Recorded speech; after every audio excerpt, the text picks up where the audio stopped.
Bueno, vamos a empezar ahora la clase. El tema es antimicrobianos. Si uno recorre a las estadísticas, tanto en los hospitales como en la práctica ambulatoria, más de un tercio de procesos son infecciosos. Y en algunos lugares, dependiendo del tipo de especialidades, más del 50%. Por otro lado, todas las especialidades médicas tienen su parte infecciosa. Entonces es importante conocer cuál es el tratamiento. Los antimicrobianos sirven para el tratamiento de las enfermedades infecciosas. Y enfermedades infecciosas tienen que ver con bacterias, tienen que ver con hongos, tienen que ver con parásitos, tienen que ver con virus de diferentes clases. Entonces es importante tener en cuenta. El otro aspecto importante con relación a los antimicrobianos es que los antimicrobianos adquieren resistencia. Las bacterias se han vuelto resistentes a los antimicrobianos. Las bacterias que eran muy sensibles a determinados antimicrobianos ahora son resistentes y han creado diferentes mecanismos. Y otro de los aspectos importantes es que antes, cada vez que había resistencia, se creaban nuevos antimicrobianos.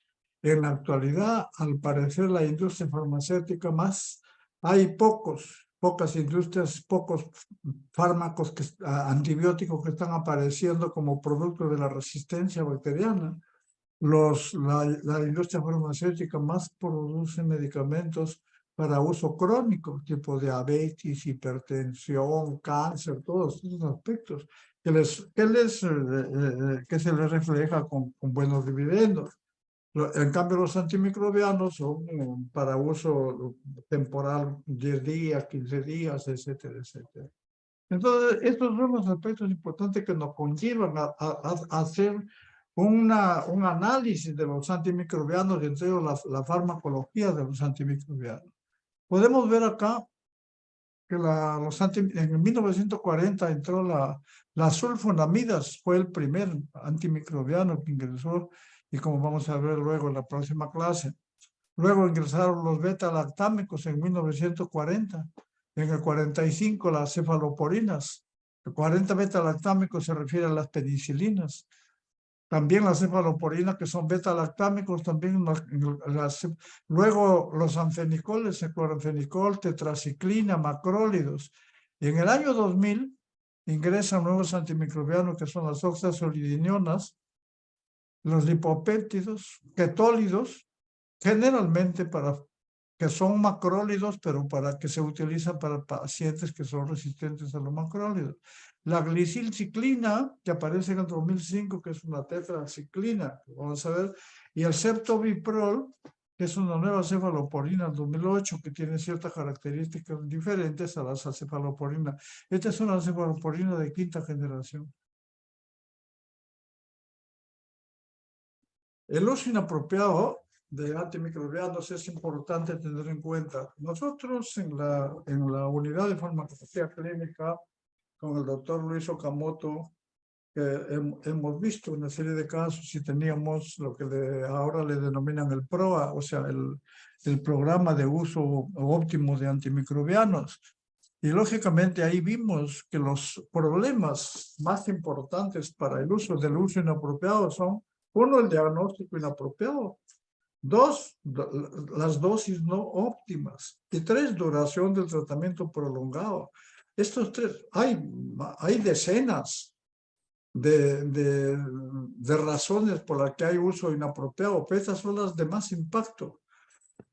Hay muchos pacientes que no tienen diagnóstico, que no son infecciosos y les dan antibióticos. La gripe es uno de ellos. Después, porque les duele la cabeza, un antibiótico. O porque tomaron un alimento, antibiótico. Entonces, diagnóstico inapropiado. ¿Y en qué se basa el diagnóstico apropiado?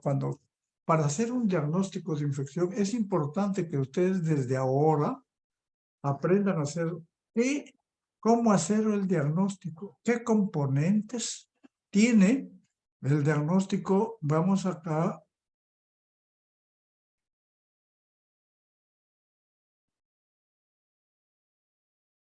¿Qué componentes tiene el diagnóstico de infección? Uno es los indicadores, los marcadores clínicos. Uno. Y lo otro son ya otros marcadores que vamos a ver, la respuesta. El cuadro clínico es un buen marcador. El cuadro clínico y el lugar de infección. Si el paciente tiene fiebre, tiene tos con expectoración purulenta, tengo que pensar en un cuadro respiratorio agudo, puede ser una neumonía, podría ser, pero tengo el cuadro y lugar de infección. Tos con expectoración purulenta, dificultad respiratoria, podría ser problema neumónico. Ese es un marcador clínico. Entonces, el cuadro clínico me orienta a dónde va la infección y probablemente, pero nada más. El segundo tiene la respuesta inflamatoria. ¿En qué consiste? El organismo se defiende. Hay fiebre, en primer lugar. En segundo lugar, fiebre por las interleuquinas. En segundo lugar, hay leucocitosis con desviación izquierda. Entonces, tiene un marcador, cuadro clínico, con fiebre, tos, con expectoración purulenta. Luego tiene la leucocitosis con desviación izquierda. Cuando desviación izquierda se denomina cuando hay los abastonados más de 8, 10. Bueno, si tienen 7, ya ha tenido antes bajo, también uno puede orientarlo. No es tan estricto todo eso. Luego viene la movilización de proteínas de fase aguda, la proteína C reactiva, que no es muy específica, pero sí es sensible. La proteína C reactiva nos dice que hay un problema inflamatorio y de repente un problema infeccioso. O sea, no podemos asegurar bien, pero nos ayuda. Cuadro clínico, uno, leucocitosis con desviación izquierda. Estamos hablando de infecciones sistémicas, no locales. Dos, 3 proteínas C reactiva elevada que hay en forma cualitativa y en forma cuantitativa. Y en la actualidad, se está determinando, y he visto, por ejemplo, un sobrino que trabaja en un hospital fuera del país, y desde TIO estamos utilizando actualmente como marcador de infección la procalcitonina. La procalcitonina se forma en la tiroides, pero en cantidades no detectables, y se incrementa cuando hay infecciones bacterianas. Algunos entonces dicen, si la procalcitonina es alta, entonces no es una infección viral, es una infección bacteriana. Y también nos sirve la procalcitonina para digamos, para poder damos antibiótico. Y cuando empieza a bajar las cifras, le podemos retirar el antibiótico. O sea, sirve para diagnóstico y sirve para iniciar y para quitar los antimicrobianos cuando ya es necesario. Entonces tiene marcadores de infección. El clínico, leucocitosis, proteína C reactiva, procalcitonina. Y luego tenemos el otro marcador, que es el diagnóstico etiológico. Si nosotros logramos determinar la etiología, digamos, de la infección, por ejemplo, tenemos hablando de neumonía. Entonces yo le tengo que pedir, primero, un gran en esputo. Y bueno, ya cuando veamos esto, el taller, de repente lo vamos a ver con más detenimiento, porque no lo podemos atender acá por el tiempo corto. Un gran en esputo. Si el gran sale adecuado, ya sabemos que nos orienta a un problema infeccioso. Puede salir diplococo gran positivo, ya es un neumococo. Otro, el cultivo, hemocultivo y un cultivo del esputo. Y cuando no hay nada de eso, actualmente para neumonía se están utilizando los antígenos en orina, antígenos para neumococo, para hacer diagnóstico de neumonía adquirida en la comunidad. Entonces, es importante el diagnóstico de infección. Entonces, ustedes para ver el diagnóstico de infección, ¿tienen cuadro clínico? Puede ser, sí o no. ¿Tiene leucocitosis con desviación izquierda? Sí o no. Entonces ya tiene otro criterio. Proteína C reactiva elevada ya tiene. Y esos criterios le sirven también para evolución, porque si a los 4 o 5 días le desaparece la fiebre, ya disminuye la leucocitosis, disminuye la expectoración, le doy 3 días más y le quito los antibióticos. Entonces me sirve para control también. Las dosis óptimas, dosis no óptimas. Las dosis de los antimicrobianos están en relación con su concentración en el lugar de acción y otro con la actividad del germen. ¿Y cómo se mide la actividad del germen? La actividad del germen la mido por el concentración mínima inhibitoria o concentración mínima bactericida en algunos casos. Lo que se llama concentración mínima, el MIC, concentración mínima inhibitoria.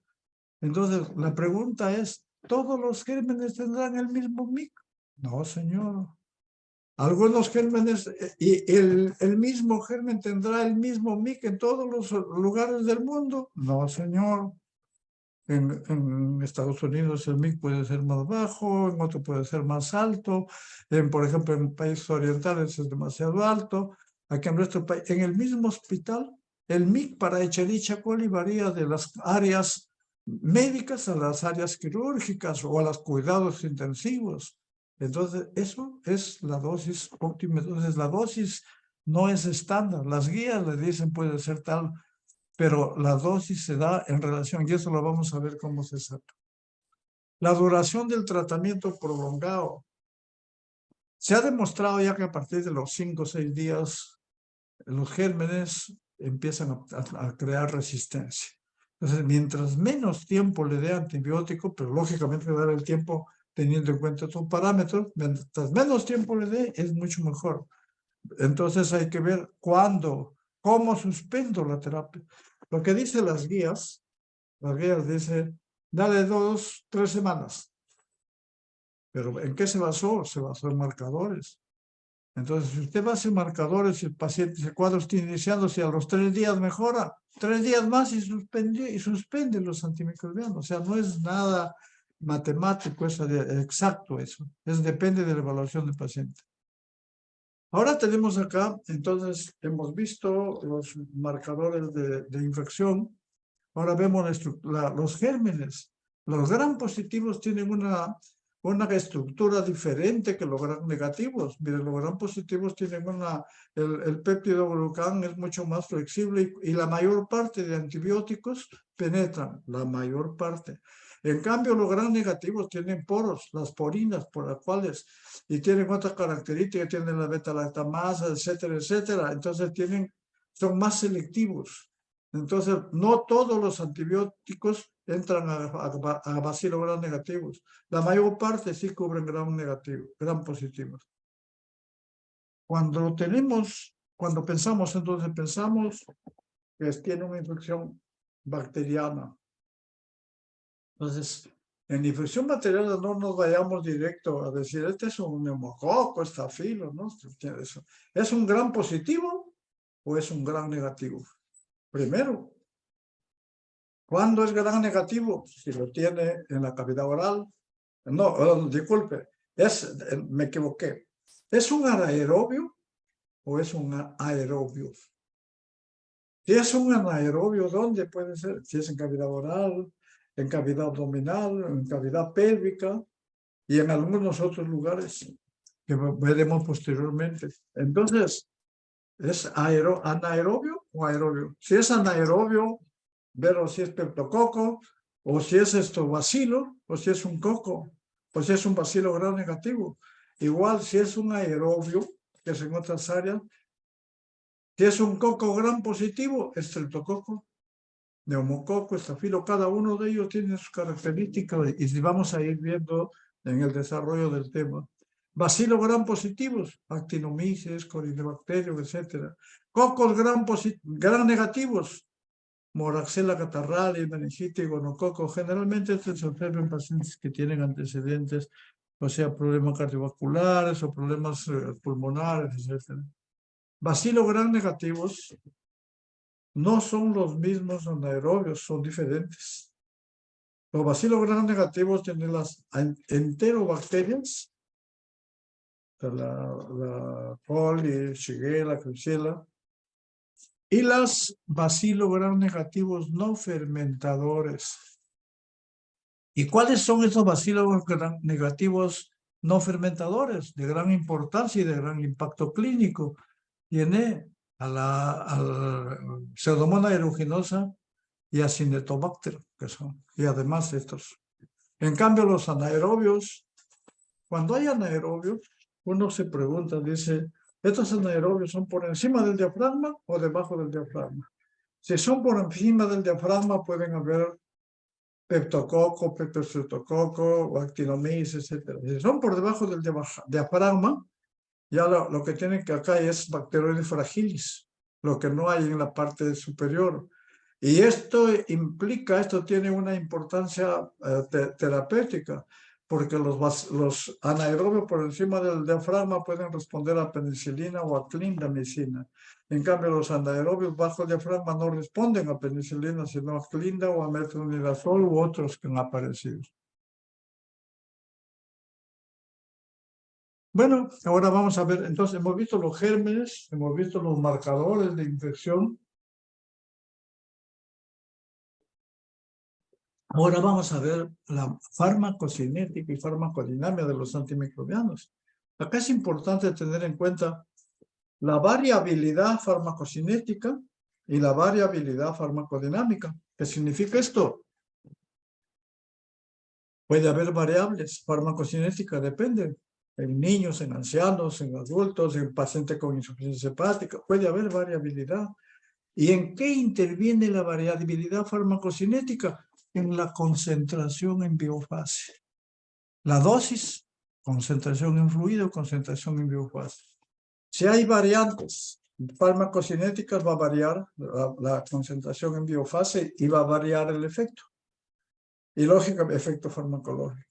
Y la variabilidad farmacodinámica, que también puede variar, depende, ya hemos dicho, la actividad antimicrobiana se mide por el CMI, el MIC, concentración mínima inhibitoria, concentración mínima bactericida, concentración máxima sobre concentración mínima inhibitoria, área bajo la curva, etc. Esto lo van a ir viendo ya en terapéutica, pero lo estamos mencionando.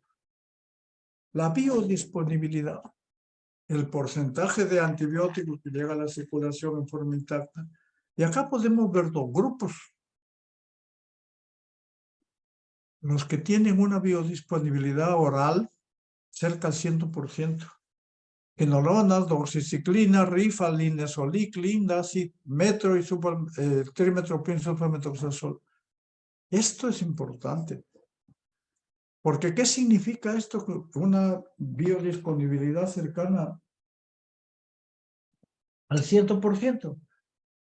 Que generalmente en condiciones normales no necesito administrarle por vía parenteral, salvo que la vía oral no sea patente, o sea, que esté con vómito, con diarreas, o que lo hayan operado, etcétera, etcétera. Pero entonces, o que esté en shock. Mientras se establece la hemodinamia, le puedo dar por vía endovenosa y después pasarlo a vía oral. Todos estos, la biodisponibilidad es bastante alta. En cambio, los beta-lactámicos, y también dependiendo de la acidez del estómago, pueden haber algunos tienen metabolismo, digamos, circulación enterohepática, etc. Esto no significa que no lleguen bien, pero hay que tener cuidado, que algunos llegan, hay que darle dosis muy adecuada, y en algunos casos se prefiere dar por vía endovenosa, por vía parenteral. Las drogas con peso molecular alto tienen una pobre absorción oral y están disponibles en formulaciones parenterales. Otro de los aspectos que es importante que a él hemos ido mencionando durante toda hemos ido ya mencionando durante todo el desarrollo del curso, es el metabolismo de los fármacos. Y entre ellos tenemos ¿cuáles son los inhibidores enzimáticos? Estos inhibidores enzimáticos, cuando se utilizan asociados con otros medicamentos que se metabolizan por el mismo ciclo de estos o de estos, prácticamente estos inhibidores enzimáticos, ¿qué van a hacer? Van a incrementar inhiben el metabolismo de los sustratos, incrementan las concentraciones y pueden haber mayor efecto o mayor efecto tóxico. Y entre ellos tienen los antimicóticos, ketoconazol, itraconazol, voriconazol, el cloranfenicol, las sulfas con trimetoprim, el metronidazol, los macrólidos, eritro y claritromicina, aunque la acitromicina no lo han considerado. Los antituberculosos, si son SIDA, los antiparasitarios, la primaquina, la quinidina, que son inhibidores enzimáticos. Y esto se ha visto inclusive esto en el caso de cuando hubo la epidemia de la pandemia. Pues ahí se empezó en algún momento a tratar sobre esto. Esto es un potente inhibidor enzimático. Inhibidor de proteasa, o sea, los antirretrovirales, que son inhibidores enzimáticos. Ritona, atazanavir, lopinavir. Y dentro de los anticonvulsivantes tenemos el ácido valproico. Dentro de los inductores enzimáticos tiene la glifosfulvina, rifampicina, anticonvulsivante, fenitoína, etcétera, etcétera. Un ejemplo en un caso, para el tratamiento de la brucelosis, un proceso infeccioso,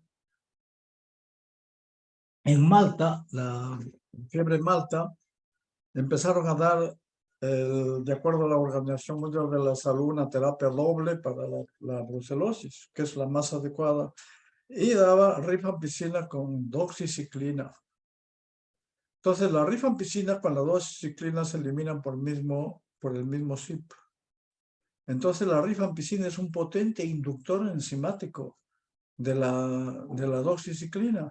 ¿Y qué pasaba? Entonces disminuía la concentración de doxiciclina y solamente se quedaba la rifampicina, como si no hubiese recibido las dos drogas.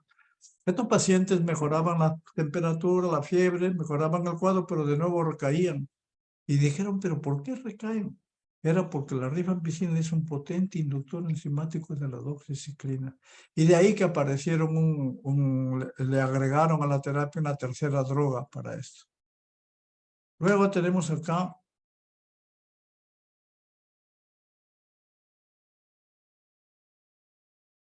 la eliminación, también es importante, o sea, no solo la biodisponibilidad, el metabolismo, la eliminación. Todos estos factores tienen que tener en cuenta para poder, disculpen un momentito, para poder ustedes hacer una buena terapéutica antiinfecciosa. La eliminación. Hay algunos fármacos que se eliminan por vía renal y otros por vía gastrointestinal tipo hepático. Generalmente son estos. Y estos por vía renal. Pero tienen ciertas características. O sea, la mayor parte de estos medicamentos se eliminan por vía renal porque se eliminan más del 60% en forma activa o como metabolitos activos. Entonces, estos pacientes, estos fármacos deben manejarse con ajuste de dosis. Y el ajuste de dosis se hace de acuerdo a la depuración de creatinina. No solo la creatinina sérica, sino la depuración de creatinina. Entonces, ese es el ajuste de dosis que se hace de acuerdo. No puedo darle, por ejemplo, vancomicina a un paciente anciano, no le puedo dar 500 cada 8, ni 500 cada 12, le puedo dar 500 cada... Eso se calcula. Y esto ya hay nomogramas, lo mismo los aminoglicósidos. Mayoría de fluoroquinolonas se eliminan. El trimetoprim, sulfametazosol, como vamos a ver, las polimicinas también, entre ellos la colistina, que se utiliza para infecciones por pseudomonas multiresistentes. Las estras también, cuando hay alteración hepática, también actualmente han aparecido una serie de nomogramas. Para esto hay uno de ellos, es el Child-Pugh, que se hacen para determinar cómo en un paciente que tiene insuficiencia hepática, cómo determino o le disminuyo un cuarto o la mitad de dosis. Las consideraciones farmacocinéticas, farmacodinámicas, hemos dicho que el efecto depende de la concentración en el lugar de infección. Y el lugar de infección es donde está el tejido, está donde está la bacteria. Y la concentración mínima inhibitoria es esto. Entonces, la relación entre los dos, generalmente, o sea, es farmacocinética y farmacodinámica, produce la muerte bacteriana y el éxito clínico del paciente. Con relación a los antibióticos, hay antibióticos que son concentración dependiente y hay antibióticos que son tiempo dependiente. ¿Qué significa antibióticos concentración dependiente? Acá dice concentración. La concentración en la biofase debe ser 10 veces mayor que el MIC. Si el MIC tiene 1, la concentración en biofase tiene que ser 10 o 15, 20 microgramos, de acuerdo a las unidades que se calcule. No puede ser menos, tiene que ser más, es concentración dependiente. ¿Y qué significa concentración dependiente? A mayor dosis, mayor efecto, especialmente bactericida, por ejemplo. ¿Y cuáles son estos antibióticos? Aminoglicósidos uno tiene que, para garantizar un buen efecto, darle la mayor dosis posible. Dosis posible, no darle así nomás, porque dependiendo de las reacciones adversas, interacciones. La anfotericina B. La anfotericina B es un medicamento que actúa con el tiempo, se va acumulando y a medida que hay más dosis acumulada, más efecto. Las quinolonas, metronidazol, dapto, vancomicina, la colistina y la tigecyclina, que es una tetraciclina. Y los tiempos dependientes necesitan solo 5 veces más que el MIC. Por ejemplo, tenemos ahí la cetrazona. La cetrazona, algunos dicen, tengo que dar 2 gramos. Algunos dicen, no, con 1 gramo es suficiente. Si le das 2, ya no va a aumentar tu efecto. ¿Y por qué se llama tiempo dependiente? Es que el fármaco tiene que estar justo tiene que estar en la... Vamos acá, a ver si podemos...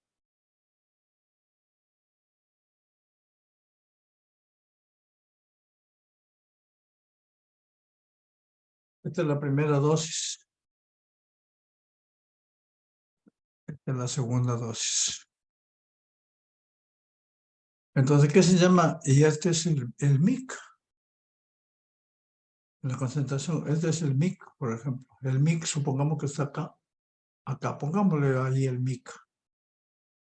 Entonces, significa que el fármaco tiene que estar todo el tiempo acá. Este es el MIC. Por acá lo vamos a poner ahí, supongamos. El fármaco tiene que estar todo el tiempo, entre la primera y la segunda dosis, sobre el MIC. Ahí tiene que estar.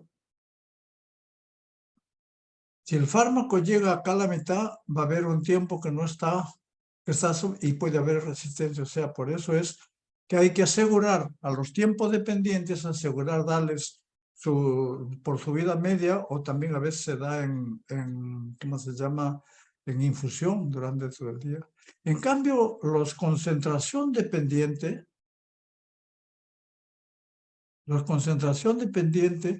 prácticamente la concentración dependiente tienen un efecto que se llama efecto postantibiótico. Aunque le bajen las concentraciones, prácticamente puede seguir actuando. Y eso es en el caso de los aminoglicósidos. Por eso que las aminoglicósidos se dan ya no en dosis cada 8 ni cada 12, se pueden dar en una sola dosis para alcanzar la máxima concentración de efecto bactericida, y como tiene efecto postantibiótico y tiene menos efecto tóxico en esas concentraciones. Pueden interrumpir si tienen alguna duda o podrían interrumpir, pero lógicamente prefiero el último, pero... Entonces, los parámetros farmacocinéticos, farmacodinámicos, concentración máxima, área bajo la curva, tiempo, a esto se refería, este es el tiempo dependiente. Si el antibiótico llega hasta acá nomás, no va a tener que llegar hasta acá. Luego viene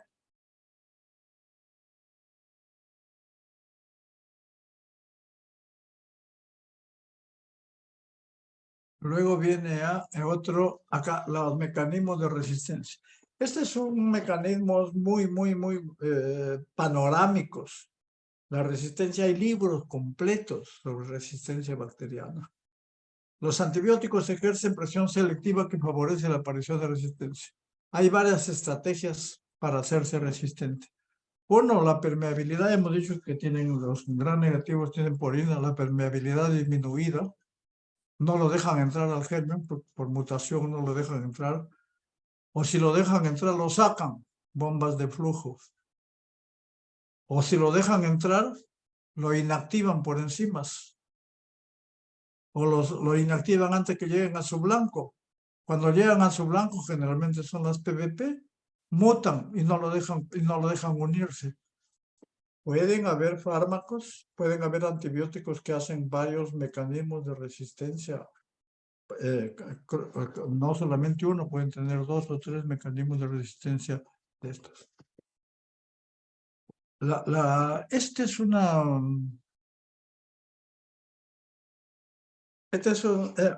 dato tomado de la Organización Mundial de la Salud. Dice, cada año en Estados Unidos bacterias y hongos resistentes a antibióticos causan más de 2 millones de infecciones, más de 35.000 muertas, más de 35, creo, millones de muertes, 35.000 infecciones por Clostridium difficile, también es uno de los que están en boga actualmente, Clostridium difficile. Luego vamos a ver eso, y es relacionado con el uso y la resistencia a antibióticos, y ocasiona 223 a 900 casos de 12.800 muertes. Esto se refiere a Clostridium nomás. Entonces es importante. ¿Y qué ha aparecido? Nosotros no teníamos. Yo hice un estudio, pero ahora como 7 años, hice un estudio donde vi el uso de antimicrobianos en el Hospital Rebagliati y los gérmenes que se aislaban. No teníamos un Cinetobacter carbapenem resistente, ahora ya hay. No tenía, Clostridium difficile, el Clostridium difficile sí, siempre hemos tenido, pero actualmente es resistente a los antimicrobianos. Los carbapenem, la enterobacteriaceae resistente a carbapenem también ha aparecido. Esto siempre había.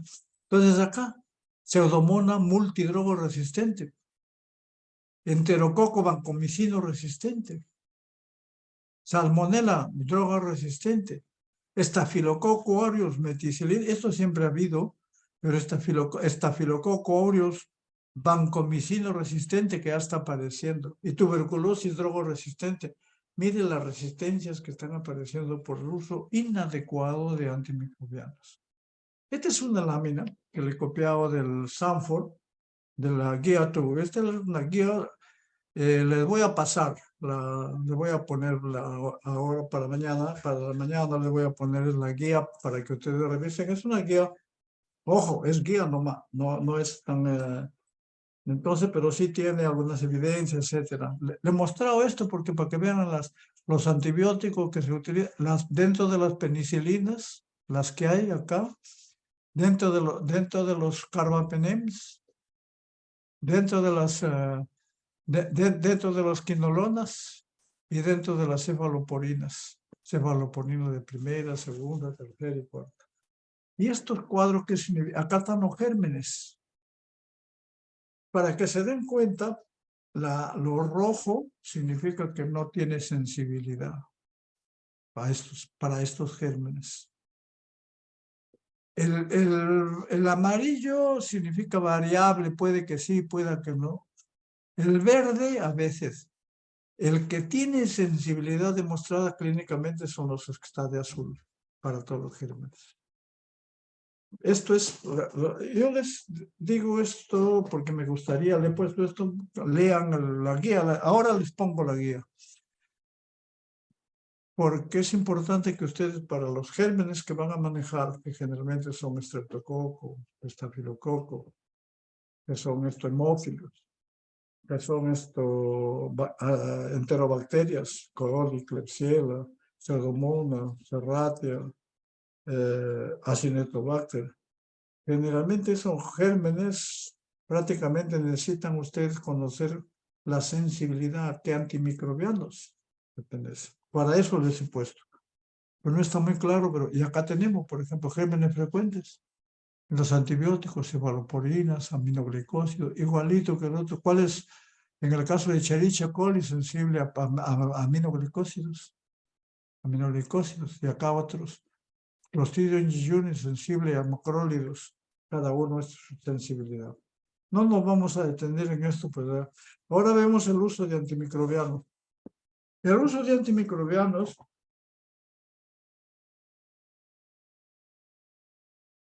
es importante cuando usted da un antibiótico, tiene que dar el antibiótico, pero tiene que ir dirigido al patógeno. Pero qué tipo, al germen, digamos. Pero acá ya le hemos enfatizado más. El germen, ¿qué germen? Germen patógeno. Hay gérmenes que son contaminantes. Hay gérmenes que son colonizantes. Y así que hay gérmenes que son patógenos. Y eso también es bien importante. Muchas veces voy a tomarme un minuto acá.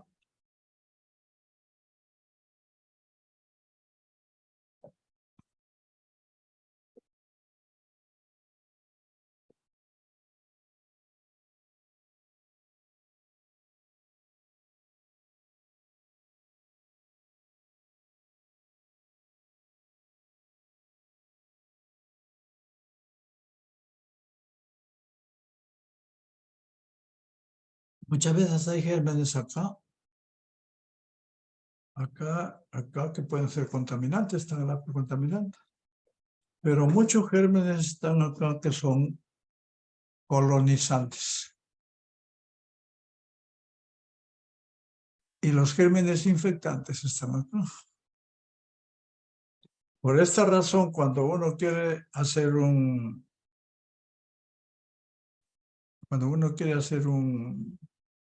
sacar la muestra, si le saco de acá, de la piel, va a salir.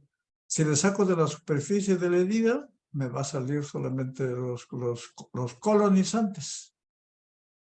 Y si le saco de la profundidad, pues con un agujito, con un hisopo al final, acá me van a salir probablemente los patógenos. Entonces es importante mencionar esto porque hay que saber mostrar, hay que sacar la muestra. A veces le sacan, dice, está de las secreciones, de las secreciones de tráquea, puede ser colonizante. Y hay, o sea, ¿cómo veo? Eso ya me supongo que lo han visto en microbiología. Si es colonizante, la flora es polimicrobiana. Cuando es patógeno, la flora es predominantemente, puede ser polimicrobiana, pero predomina un germen. Y hay sus características, que eso lo van a ver ya cuando llevan la parte de terapéutica. Entonces, necesito que el antibiótico dar a un germen patógeno. Y este germen patógeno puede producir infecciones extrahospitalarias o intrahospitalarias. Entonces, el antibiótico va a tener efecto bacteriostático o va a tener efecto bactericida. Pero también el patógeno, tanto el antibiótico como el patógeno tienen que estar en relación al paciente. Porque si el paciente tiene compromiso inmunológico, lo más probable es que los patógenos sean otro tipo de patógenos, no los más frecuentes.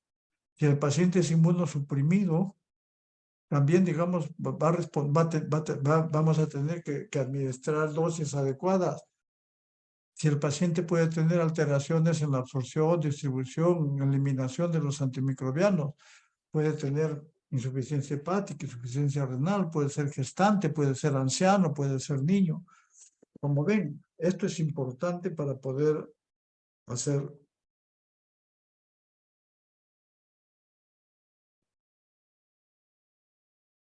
¿Cómo hago el enfoque terapéutico apropiado de antimicrobianos? Enfoque terapéutico basado en problemas. Ya eso lo hemos visto, o sea, problemas, que eso lo vamos a ver también en caso de neumonía adquirida en la comunidad cuando hagamos el taller. Selección adecuada de antibióticos. La selección se hace en base a eficacia, seguridad, conveniencia y costo. Lectura e interpretación del antibiograma es otro aspecto importante. Yo cuando veo un examen de orina, por ejemplo, digo, ¿ha sido bien tomada la muestra o no ha sido bien tomada la muestra? O veo un examen de bronquio, de secreción bronquial. ¿Es colonizante o es contaminante o es infectante? Eso es lo primero que tengo que ver. Si es de sangre, lo más probable es que sea infectante. Ahí sí no nos jugamos. Puede que sí, puede que no, pero lo más importante ahí es considerar que es de sangre es patológico. Entonces, resulta que el antibiograma a veces tiene referenciales. A veces sale, por ejemplo, dice sensible, una Escherichia coli sensible a ampicilina, pero es productora de beta-lactamasa. Entonces, algunos dicen, no le doy penicilina sensible. No, señor, si es productor de beta-lactamasa, aunque salga sensible a penicilina, no puedo darle ningún beta-lactámico. Esa es, o sea, la interpretación del antibiograma también es importante. Me gustaría ver, digamos, esto de repente hay oportunidad para hacer un poquito con más detenimiento esto. Y esquemas terapéuticos basados en parámetros farmacocinéticos y farmacodinámicos, que hemos mencionado esto. Esto lo hemos hecho anteriormente. Esta es sacada del libro Kusser, en lo cual uno ve que prescripción apropiada, ellos tienen acá un acrónimo, MIND-ME. ¿Qué significa? La terapia, la prescripción apropiada debe darlo siempre con guía microbiológica.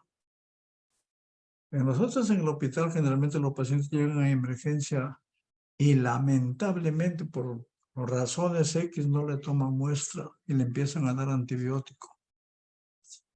Yo creo que es un reto para ustedes. Cuando vean un paciente con problema infeccioso, lo primero que tienen que hacer es sacarle la muestra de donde sea. Yo he visto inclusive hasta en celulitis, he visto que sacan la muestra hay sus técnicas. Es necesario que sepa. Yo tuve la oportunidad de estar en un hospital fuera del país y a mí me encargaron para ir a sacar para pacientes que tenían neumonía o problemas respiratorios. Yo iba con el frasquito allá que la enfermera me mostraba, le explicaba al paciente que tenía que expectorar, no escupir. Y con esa expectoración le ponía su nombre y al paciente, al problema me iba yo mismo, iba a microbiología. En 20 minutos me decían, doctor, salga por teléfono. El paciente tiene tal, o la muestra está mal tomada, tómele otra muestra. Y sáquele muestra para hemocultivo, tal. Entonces, en 15, 20 minutos, a veces decía, diplococo gran positivo, neumococo, empecemos de penicilina, si es que es sensible. Acá hay un aspecto importante también, en la anterior acá, antibiótico, la sensibilidad, falta acá, la sensibilidad. ¿Cuáles son los patrones de sensibilidad a estos gérmenes? En el país se han variado, entonces es importante obtener en el Instituto de Salud, que es al frente de Valiati, ahí tienen todo un mapa completo de las sensibilidades a nivel nacional. Luego, las indicaciones de una terapia deben ser basadas en evidencia, no así nomás. Preferiblemente administrar antibióticos de espectro estrecho, porque el de espectro amplio pueden ocasionar más resistencia. Y el otro, dosaje, la dosis individualizada, de acuerdo al lugar de infección y al tipo de infección. No es lo mismo dar un antibiótico para meningitis con la misma dosis que para neumonía. No, señor, es diferente porque de repente el antibiótico no llega de la misma forma como llega al pulmón, llega a las meninges, etc. Minimizar la duración de la terapia y asegurar que la terapia oral, lógicamente, es usada cuando es clínicamente apropiada. Esto ya hemos visto algo. Es importante esto. Estos son los, cuando hay un proceso infeccioso, ¿qué hago? ¿Existe proceso infeccioso? Marcadores, señor. Segundo, los gérmenes, ¿qué gérmenes están causándole? ¿No? Tercero, ¿qué factores pueden modificar la presentación de los gérmenes? Pues inmunosupresión, etcétera, etcétera. Cuarto paso, ¿qué esquema antimicrobiano elimina los patógenos? Quinto, ¿qué factores debe tener en cuenta para la prescripción final? Y sexto, la prescripción.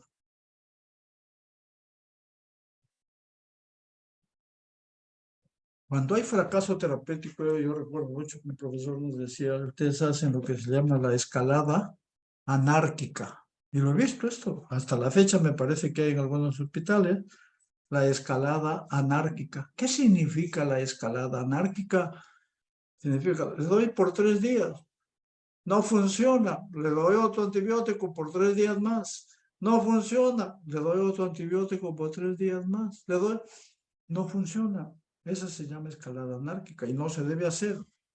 Si a los 3 o 5 días el antibiótico que le administré no funciona, lo que tengo que hacer es ver primero si hay un error diagnóstico, volver a hacer un diagnóstico.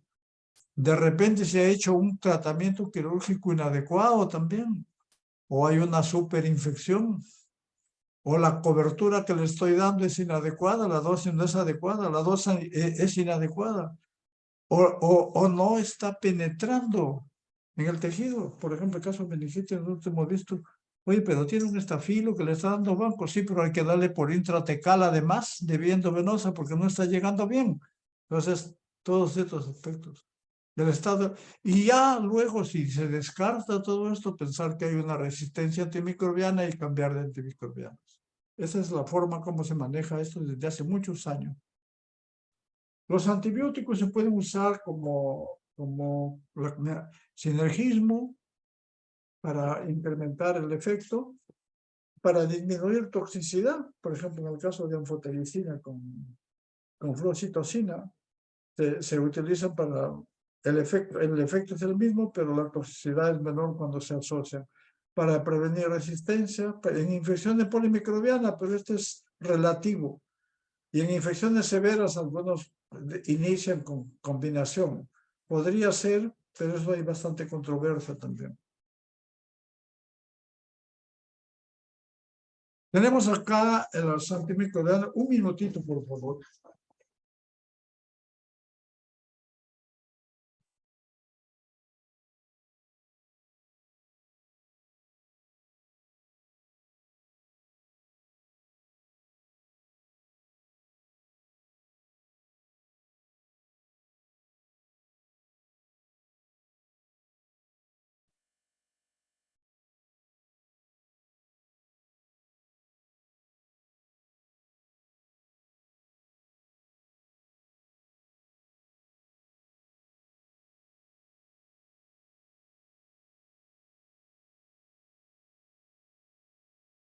Este es una bacteria y ven los componentes. Tiene la pared celular. Otro tiene la constitución del DNA, RNA, y lógicamente la constitución de las purinas, las pirimidinas, que son importantes para la construcción del ADN y lógicamente el RNA. Y lógicamente tenemos la síntesis de proteínas, son por los ribosomas. En ese contexto podemos ver que los antimicrobianos, los inhibidores de la síntesis de pared celular, todos los de acá son bactericidas, o sea, destruyen los gérmenes. Fosfomicina, cicloserina, que es para tuberculosis, vancomicina, un glicopéptido, penicilina, cefaloporinas, beta-lactámicos, monolactámicos, carbapenén, etambutol, piracinamida y isoniazida actúan a nivel de la pared celular de cada uno de sus gérmenes. Los inhibidores de la transducción y transcripción acá Por ejemplo, son la rifampicina, aminoglucosa. La rifampicina se considera como, acá a este nivel, como un bactericida también. Las tetraciclinas, triciclina, macrólidos son bacteriostáticos, inhiben el ribosoma, lo vamos a ver en este video.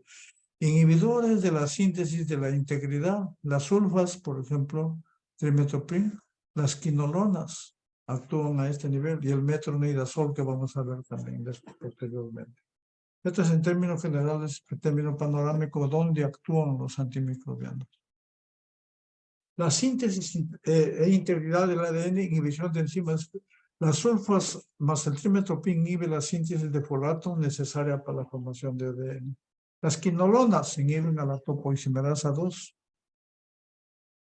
En la transcripción inhiben el proceso que media la síntesis de ARN y de proteína. La fosfoicina inhibe el inicio de ARN polimerasa dependiente de ADN, por eso es que tiene diferente acción que otros. La rifampicina inhibe la elongación de la cadena de ARN. Fosfomicina, rifampicina son bactericidas. Esto también, la sulfatrimetoprim también son bactericidas. Los aminoglicósidos tetragliciclina inhiben la ribosoma 30S, bacteriostático, excepto los aminoglicósidos. Macrólidos, ketólidos, clorafenicol, inhiben la unidad 50. Estos son inhibidores de la síntesis de proteínas. Y por lo tanto, con excepción de los aminoglicósidos, todos son bacteriostáticos, bactericida. Aunque el término bacteriostático, bactericida, algunos dicen con la dosis de cambio y del germen también. Eso es en términos generales. La síntesis de pared celular, fosfomicinas inhiben los pasos iniciales. Vancomicinas se une a productos intermedios, todos síntesis de pared. Penicilinas inhiben la formación de enlaces cruzados peptidoglucanos. Etambutol inhibe los procesos para la síntesis de la pared celular, la membrana del bacterium, Mycobacterium tuberculosis. Ahora tenemos la clasificación ya de los antimicrobianos. Tenemos los beta-lactámicos, que vamos a ver ahora. Penicilinas, cefaloporinas, monobactam y carbapenem. Estos son los que vamos a ver ahora. Ojalá lo logremos terminar. Los beta-lactámicos tienen un anillo beta-lactámico, un anillo beta-lactámico que es común. Podemos adelantar algo acá en estos beta-lactámicos y en todos los antimicrobianos. Lo que nos interesa, las infecciones no solamente pueden estar en pulmón, pueden estar en cerebro, en encéfalo, en meninges, pueden estar en hueso, pueden estar. Entonces, ¿qué nos interesa de los antimicrobianos en general? Aparte de su sensibilidad, primero lo que nos interesa es saber qué gérmenes cubren estos antimicrobianos. Eso es importante. Si no sabe qué gérmenes cubren, bueno, prácticamente no conoce los antibióticos. Segundo, la farmacocinética. Y en farmacocinética hay cosas muy importantes. Llegan al lugar de infección, o sea, atraviesan barrera hematoencefálica, atraviesan barrera placentaria, llegan a secreción láctea por medio de, llegan bien a pulmón, llegan bien a hueso, etc. Entonces, por eso, la farmacocinética de cada uno de los antimicrobianos. Lógicamente, aparte de su mecanismo de acción, farmacodinamia, el otro aspecto que nos interesa es saber si le puedo dar a una gestante o no le puedo dar a una gestante. Y entonces, y esto ya hemos visto cuando hemos hablado de reacciones adversas. Para gestación, la categoría A y B le puedo dar a la gestante siempre que esté indicado. No tengo que darle así, aunque no tenga nada. No, siempre que esté indicado. Desde el punto de vista de teratogenicidad o alteración del desarrollo fetal. Desde ese punto de vista puedo darle categoría A y categoría B. La categoría C hay que ver que es necesario o no es necesario, si el beneficio es mayor que el riesgo, no hay otra alternativa. La categoría D sabemos que produce daño, pero que no hay otra alternativa. Esa es otra. Y la categoría X, definitivamente no darle al paciente. Entonces, eso es importante ver. En los antibióticos, espectro antibacteriano, farmacocinética, atraviesa o no atraviesa barrera hematoencefálica, llega al lugar de acción de esto. Lo otro es esto, si se puede dar a gestantes o no se puede dar a gestantes, etcétera. Los más importantes, pero hay otros factores. Si tienen de repente interacciones medicamentosas con inductores, inhibidores, la biodisponibilidad, esos son los aspectos farmacocinéticos propios. Entonces tenemos los beta-lactámicos. Hemos hecho esta introducción para todos los antibióticos.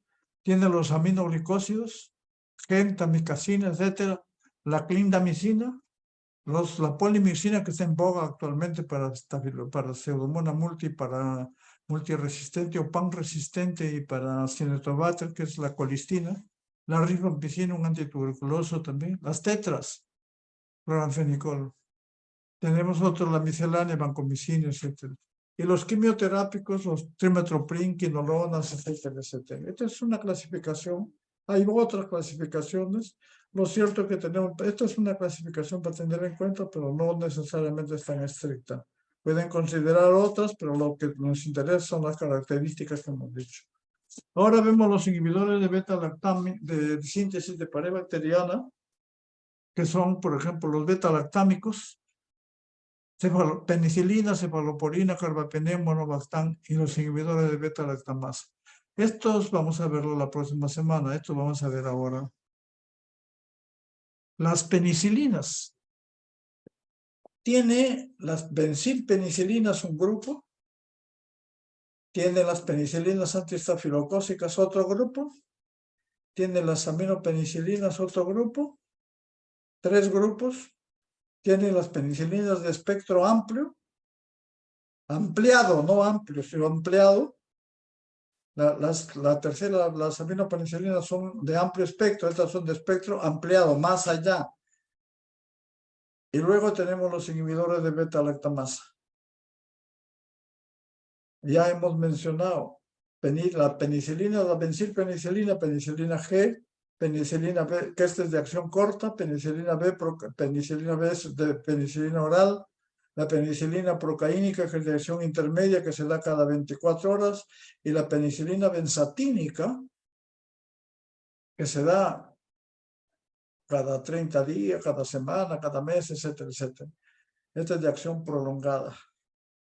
Todas estas penicilinas, todas las penicilinas en realidad, toditas las penicilinas, atraviesan bien barrera hematoencefálica y se eliminan por ion, excepto la penicilina benzatínica que no atraviesa barrera hematoencefálica. Entonces, en una sífilis del sistema nervioso no le puedo dar penicilina benzatínica, tendría que darle otro tipo de penicilina.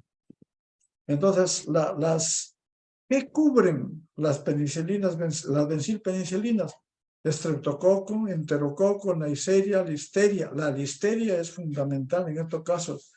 Algunos anaerobios, pero gran positivos, espiroquetas, actinomices.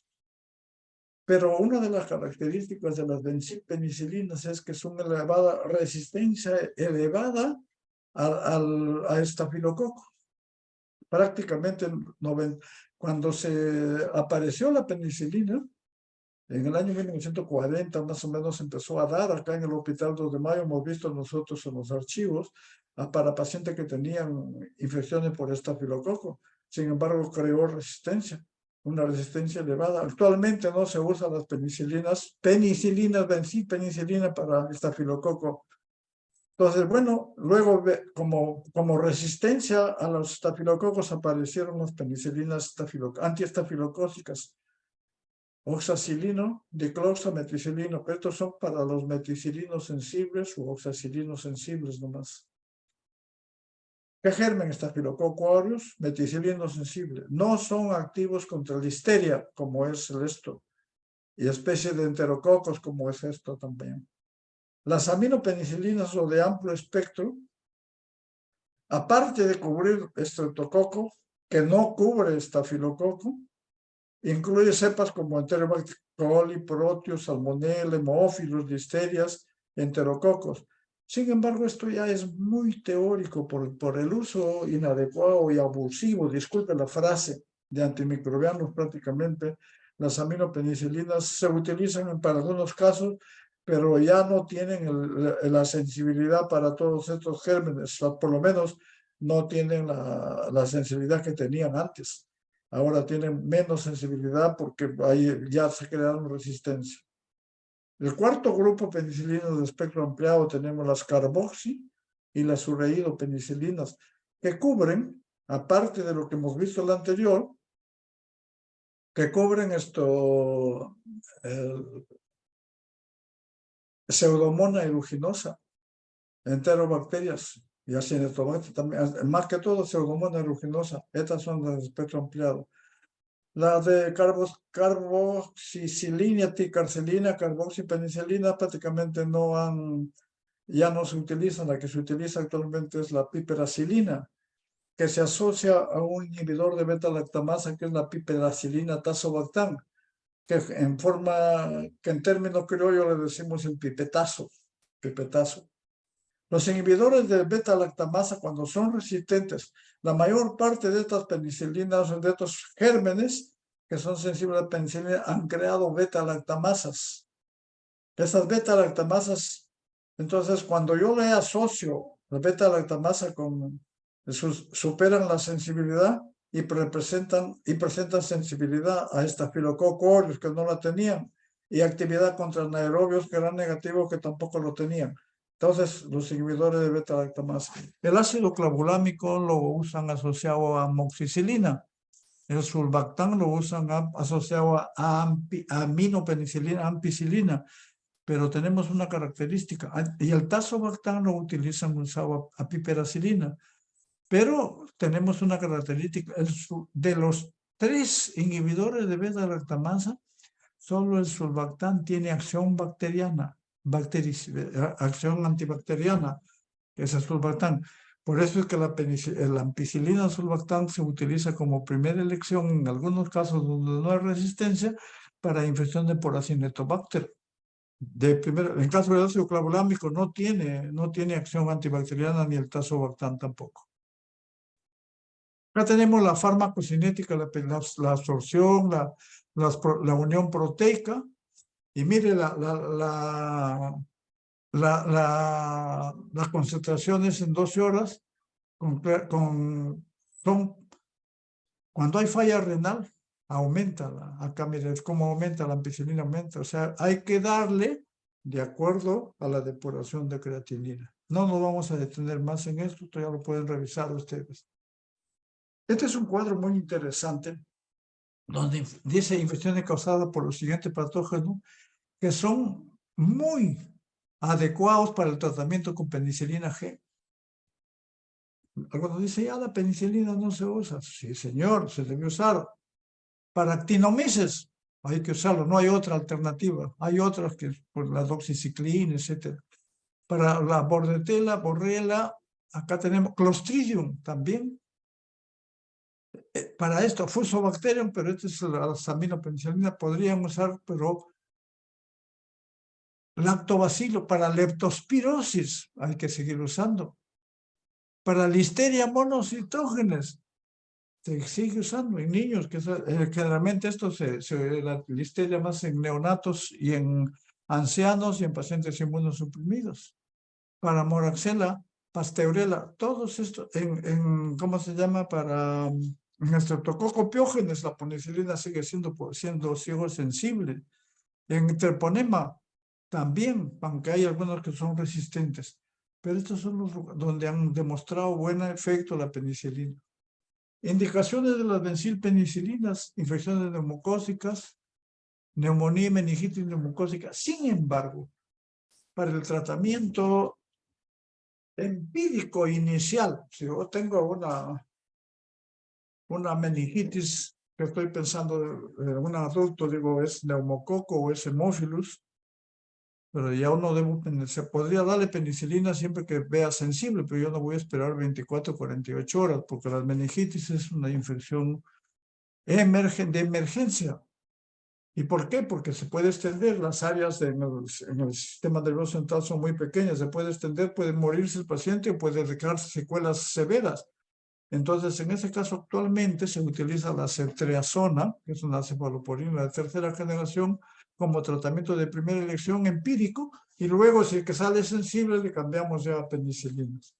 Faringitis, choque tóxico por estreptococo fasciitis necrotizante, que se usa asociado con, ese por estreptococo piógenes. Infecciones por anaerobio gram positivo se siguen usando, infecciones meningocócicas, gonocócicas, aunque hay cierto grado de resistencia en sífilis, primera elección. Segunda son los macrólidos, algunos lactinomicosis, sigue siendo también de primera elección. Clostridium, infección de polisteria que ya mencionamos. Inhibidores de beta-lactamasa. Acá podemos ver lo siguiente. Este es un germen que no produce beta-lactamasa. Entonces le da la aminopenicilina y atraviesa las porinas, atraviesa el péptido glicán, llega a las PBP, se une a la PBP y produce lisis bacteriana. Éxito clínico. Acá en el segundo caso, podemos decir que es un hemófilos influenza, pero ya es productor de beta-lactamasa, que es aproximadamente entre el 15 y el 20% en nuestro medio. Es el antibiótico, le damos la aminopenicilina, llega, pero cuando va a llegar a las PBP, las beta-lactamasas le impiden que se unan a la PBP, y como lo destruyen a la penicilina y no actúa el antibiótico. Pero cuando nosotros actuamos ya sobre un hemófilos o un germen que es productor de beta-lactamasa, entonces le agregamos por ejemplo, penicilinas asociado a un inhibidor de beta-lactamasa. Este es el inhibidor. Entonces, el inhibidor se encarga de destruir a las beta-lactamasas y lo dejan libre. Y además, esto ya hemos mencionado, que los inhibidores de beta-lactamasa le aparecen sensibilidad a estafilococo meticilino sensible. Y además aparecen sensibilidad a anaerobio gram negativos que no lo tenían al comienzo de las aminopenicilinas. Los efectos adversos. Hay varios. Acá me voy a limitar, esto lo pueden revisar, pero acá me voy a limitar a lo siguiente. Las alergias. Generalmente las alergias a penicilinas es infrecuente. Puede ser, algunos dicen raro, pero es mortal. Y cuando uno habla de problemas alérgicos, hay reacciones alérgicas inmediatas, o hay reacciones alérgicas intermedias o reacciones alérgicas tardías, dependiendo de la inmunoglobulina que está comprometida. Entonces, cuando hay alergia a la penicilina, ¿y a qué se debe? La alergia generalmente dicen que se debe a la estructura del beta-lactámico, del anillo beta-lactámico. Entonces, ¿qué significa eso? Si se debe al anillo beta-lactámico. Si es alérgico a la penicilina, podría ser alérgico a las cefaloporinas, podría ser alérgico a los carbapenems y podría ser alérgico a los monobactams. Entonces, de los estudios realizados vemos que a las cefaloporinas, de 100 alérgicos a la penicilina, son alérgicos, entre 5 al 15% son alérgicos a cefaloporinas, especialmente a las cefaloporinas de primera y segunda generación, a la tercera menos. 30 a 40% son alérgicos a carbapenem, a los carbapenem, merobactam el meropenem el meropenem, etc. Y menos del 1% a los monobactams, por ejemplo, el Astronam. ¿Y esto qué significa? Que entonces, ¿cómo actúo? Si el paciente ha tenido un shock anafiláctico a la penicilina, ha estado en UCI y todo, no le debo dar ningún beta-lactámico, no le debo dar. Pero si el paciente no ha tenido shock anafiláctico, o ronchas, eso, penicilinas, nunca más, nunca. Pero le podría dar una cefaloporina, dependiendo del germen que está comprometido, le podría dar un carbapenem o le podría dar un Astronam. Pero, lógicamente, no así a ciegas. hay que hacerle una prueba de sensibilidad. Y si le hago una prueba de sensibilidad, entonces me sale positivo, no. Si sale negativo, igualito estoy con mi adrenalina en la mano, porque puede pasar. Cuando ustedes vayan, los llaman a domicilio para colocar una ampolleta, si es, deben estar por lo menos, si aceptan, generalmente deben ponerlo en el hospital, etcétera. Si no, pueden estar con su adrenalina en la mano ahí durante 45 minutos. Si ya no pasa ahí, puede haber otra reacción, pero no lo va a matar al paciente. Nosotros vimos un paciente, creo que ya les conté, un paciente que hizo una alergia a un caso recibió vancomicina y carbapenem, pasó a cuidados intensivos, de ahí lo regresaron a medicina, nos lo llaman porque el paciente tenía un síndrome de Stevens-Johnson. Yo le pregunto con los residentes al paciente, le digo, señora, ¿a usted le han aplicado alguna vez penicilina? Ni me mencione, doctor, porque con penicilina casi me muero, estuve en cuidados. Nadie le había preguntado. Le preguntan, ¿alergia? No, no hay que sabrá qué es alergia. Entonces, ese es el problema. Entonces, a ese paciente no debería, si uno le pregunta bien, no deberían haberle dado esto. Entonces, es importante. Y lo otro, que también creo que le conté, tenía una paciente que tenía infecciones urinarias frecuentes con pseudomonas aeruginosa y le salió que era sensible al astronam y la sensibilidad al astronam no hay resistencia, no hay menos del 1%, pero no sé por qué. Se me ocurrió hospitalizarlo al paciente por ponerle una ampolleta. Lo hospitalizamos y bueno, los restos de colegas, ¿cómo es posible que hospitalices un paciente para poner una ampolleta? Les expliqué, bueno, se calmaron algo. Le aplican la ampolleta, le dije, bueno, hay que estar con su adrenalina, hay que estar con todo. El paciente hizo shock anafiláctico por Astronam. Menos mal que se hospitalizó, si no ya estaría preso. Entonces, eso es relación a la... Ojo, penicilinas ya no se debe dar a cuando son alérgicos. Los otros siempre, como se llama, con expectación armada, previa prueba de sensibilidad.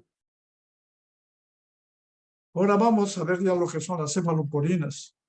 Yo le voy a agradecer, todavía faltan 10 minutos, si me pueden esperar unos 5 minutos más, me avisan para poder terminar el tema, si no ya lo dejamos para la próxima semana. Pero las cefaloporinas generalmente también son beta-lactámicos, han aparecido las cefaloporinas de primera, segunda, tercera, cuarta y quinta generación. Estas son.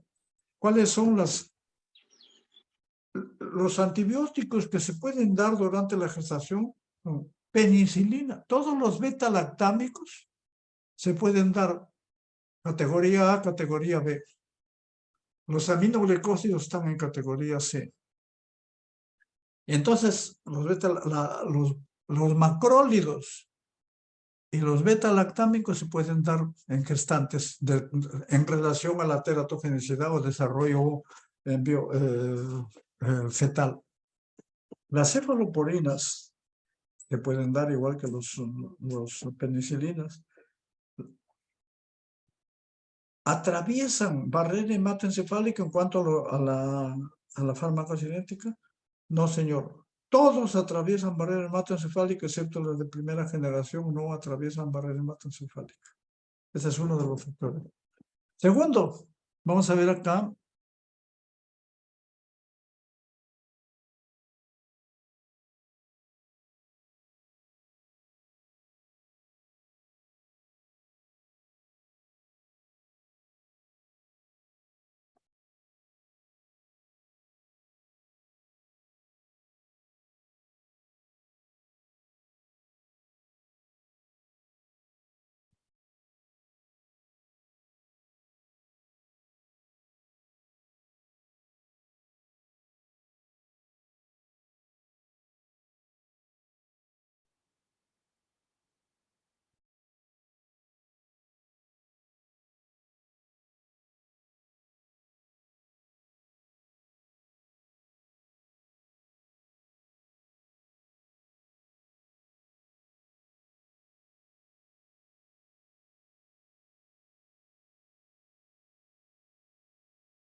Ya. Lo que estamos representando acá es la siguiente.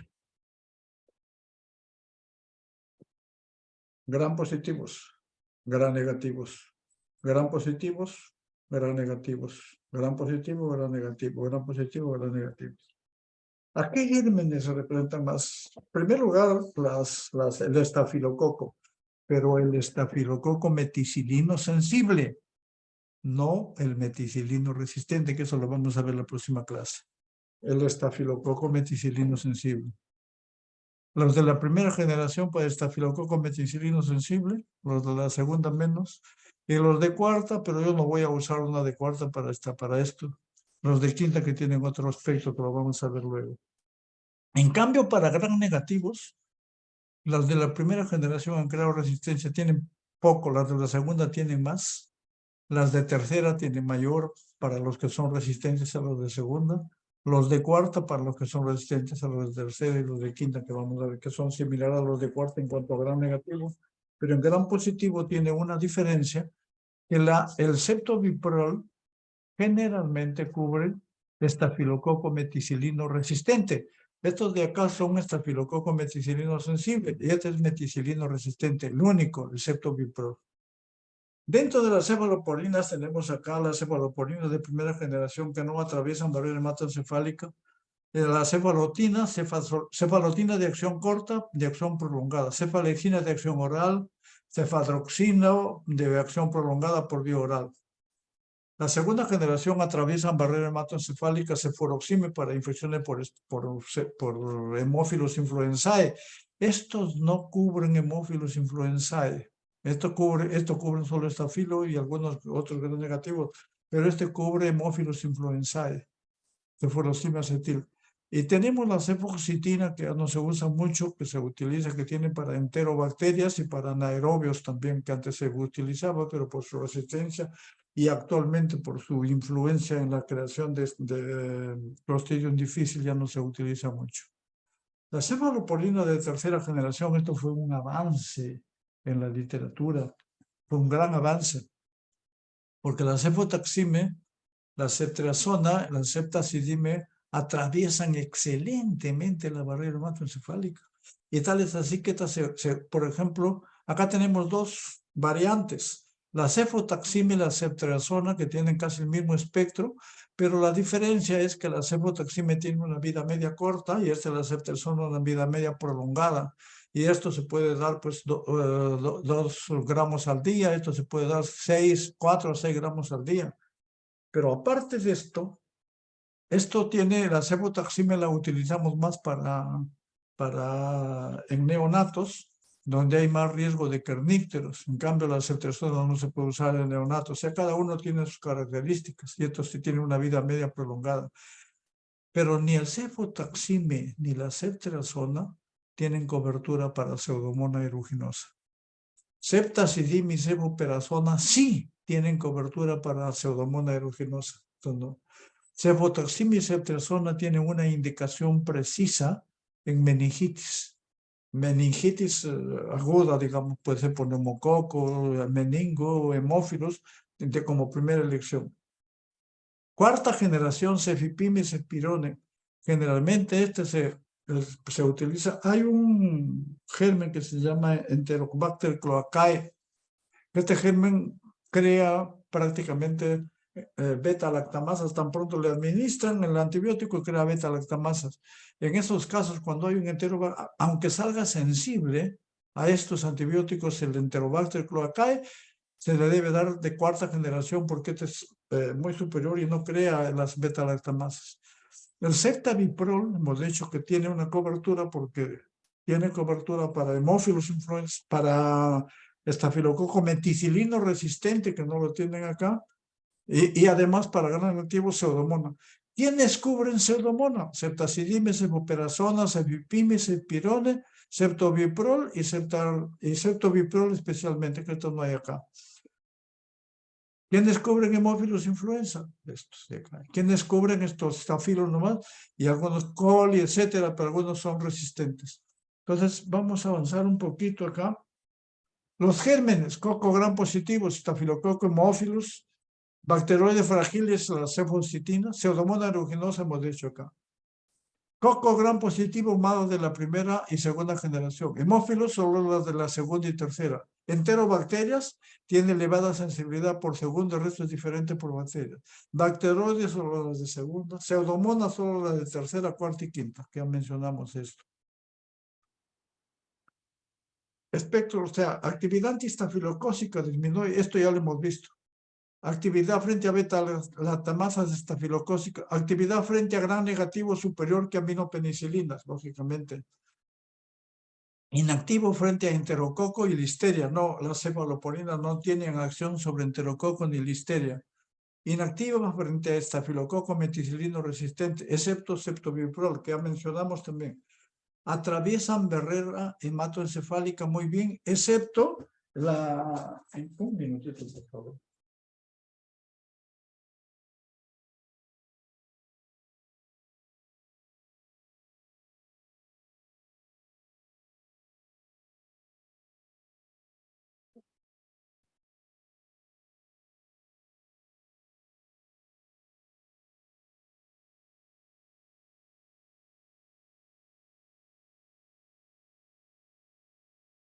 Excepto las de primera generación. Ya lo hemos mencionado en la lámina primera. Las de la primera generación generalmente se pueden usar para infecciones urinarias bajas o de tracto inferior, infecciones de parte blanda, profilaxis quirúrgicas y cubren estafilococo, estreptococo, algunos. Cefaloporías de segunda generación para ya cubre hemófilos influenza, bacteroides fragilis también se facticia. Infecciones del tracto respiratorio alto se utilizan para sinusitis, infecciones del tracto urinario. Las de tercera, enterobacterias, pseudomonas, solamente septacidime, estreptococo pneumoniae también por meningitis, por neumococo, hemófilos. En gonorrea se está utilizando la septazona como astenón. Las de cuarta generación, Enterobacter cloacal, hemos dicho esto. Infecciones sistémicas con gérmenes, síndrome neumónico severa adquirida en la comunidad en sospecha de pseudomonas aeruginosa. Estas se puede utilizar, las de cuarta. Y las de quinta, estafilococo áureo meticilino resistente, lo hemos visto. Similar a la vancomicina. Efectos indeseables son similares a los beta-lactámicos, diarreas, enfermedad por inmunocomplejo, la ceftriaxona da pseudolitiasis biliar. Ahora tenemos los beta-lactámicos. Les voy a agradecer 3 o 4 minutos para terminar. Los beta-lactámicos son antibióticos de amplio espectro. Cubren aerobios, anaerobios, gram positivo, gram negativo. Por eso parece un misil. Son inhibidores de la síntesis de pared bacteriana con unión a las PVP de alto peso molecular. Actividad antimicrobiana. Penetra bien, afinidad con todas las PVP, estabilidad la mayoría de beta-lactamasas. En la actualidad, por ejemplo, como se han creado ya las beta-lactamasas de espectro extendido, las BLE que se llaman, los carbapenems tienen, y para los AMC también. Su amplio espectro incluye casi todos los gérmenes. Son activos contra enterococo, estafilococo áureo meticilino sensible, no resistente. Bacteroides fragiles, o sea, anaerobios también cubre.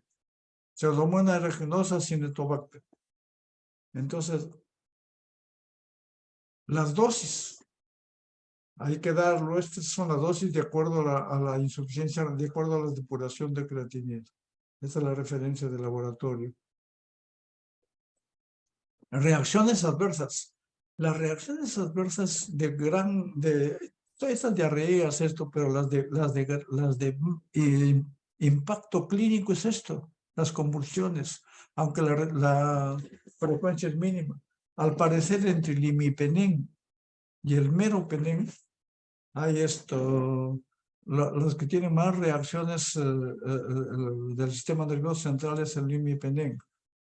Porque el meropenem se puede penetrar en mayor cantidad y puede ser, digamos, menos. Eso no significa que no produzca reacciones adversas. Sin embargo, acá también me estaba olvidando algo.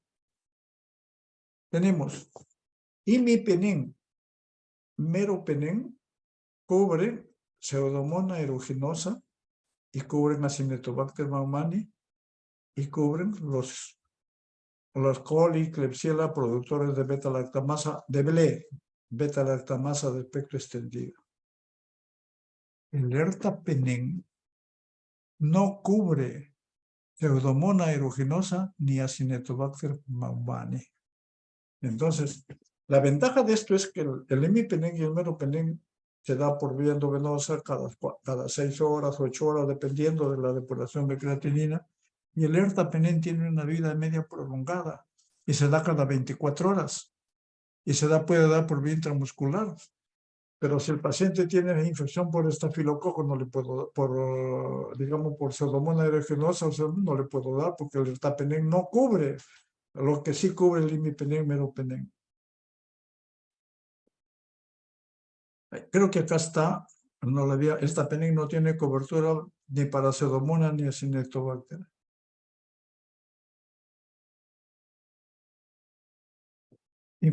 ¿Para qué se utilizan los carbapenem? Infecciones severas por gérmenes resistentes a cefalosporina de tercera y a terapia combinada con aminoglicósidos. O sea, le debo todo, ya, infecciones intrahospitalarias polimicrobianas, preferentemente para infecciones intrahospitalarias por Pseudomonas aeruginosa resistentes a otros, y para infecciones clínicas por gérmenes productores de BLE, por ejemplo, infecciones en Escherichia coli. En nuestro país, 40-50% de productores de BLE tienen una infección severa, hay que dar con carbapenem. Meropenem es útil en meningitis más que imipenem. Precauciones. Pueden inducir crisis de epilepsia, sobre todo en casos de insuficiencia renal. O sea, si tengo un paciente con insuficiencia renal o antecedentes de epilepsia, administración o asociación con moléculas proconvulsivantes, prácticamente debo tener mucho cuidado en que haya convulsiones de ese paciente o cambio de medicamento. Le podría dar meropenem, pero hay que estar... Nosotros hemos visto con imipenem pacientes que hacen convulsiones, pero eran porque no le calculan bien su dosis, le dan dosis, la guía dice dale tanto. No, señor. ¿Cuántos años tiene? 70 años. ¿Cuál es su depuración de creatinina? Le aplico la fórmula de Krokov. Si tiene una depuración de menos de 60, tengo que ver cuánto le puedo dar. Esa es la forma. Por último, tenemos los Monobactam, que es el Astronam, que hemos dicho que tiene una reacción de hipersensibilidad de menos del 1% a los alérgicos a la penicilina. Se une a la PBT3. Su espectro antibacteriano es casi igual que los aminoglicósidos. Gram negativos, parecido a aminoglicósidos. No tiene cobertura para gram positivos ni para anaerobios. O sea, no cubre anaerobios ni gram positivos, solo cubre gram negativos, bacilo gram negativos. Activos sobre el Pseudomonas aeruginosa, incluyendo cepas resistentes. Otra de las características es que tiene menor capacidad inmunogénica. Ya hemos dicho, la reacción de hipersensibilidad es menos del 1% cursada con penicilina y menos, como se parece menos nefrotoxicidad que los aminoglicósidos.